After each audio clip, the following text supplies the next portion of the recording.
కేసీఆర్ తాజాగా మళ్ళీ అంటే పదవిలో ఉన్నప్పుడు మనకెవరు కనిపించరు.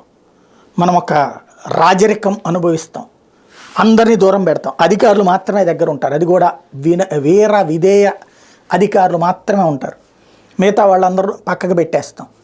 పవర్ దిగిన తర్వాతన మత్తు దిగుతుంది, అప్పుడు అందరూ మనకు కావాలనిపిస్తుంది. ఇప్పుడు ప్రస్తుతం జరుగుతున్నటువంటి కథ అదే. ఏదైతే కేసీఆర్ తాజాగా ఎన్టీఆర్ అంత తోడికే కష్టాలు తప్పలేదు, మనకే తప్పదంటే వాళ్ళ పార్టీ నాయకులతో కూర్చుని మాట్లాడడం, నేను ఎమ్మెల్యేలది కనుక మార్పు చేసుంటే మనమే గెలిచుండేవాళ్ళం, మన వాళ్ళని మిమ్మల్ని అందరినీ నేను నిలబెట్టుకున్నాను. ఇంతకీ ఓకే, ఎమ్మెల్యేల కారణంగా ప్రభుత్వం దిగిపోయింది అని చెప్పి తను చెప్పడం బాగానే ఉంది. మరి తనే ఎందుకు ఓడిపోయాడు? కామారెడ్డిలో తనే కదా ఓడిపోయింది ఏకంగా. కేసీఆర్ జీవితంలో తొలి ఓటమేమో తెలంగాణ రాష్ట్ర సమితి పెట్టిన తర్వాత లెక్కేసుకుంటే, అంతకుముందు ఎట్లుందో తెలియదు కానీ మామూలుగా అయితే అతను ఓడిపోయినటువంటి చరిత్ర కనిపించలే. అట్లాంటిది ఓటమి, అది కూడా కామారెడ్డి నియోజకవర్గంలో ముఖ్యమంత్రి హోదాలో ఉండి ఓడిపోయాడు.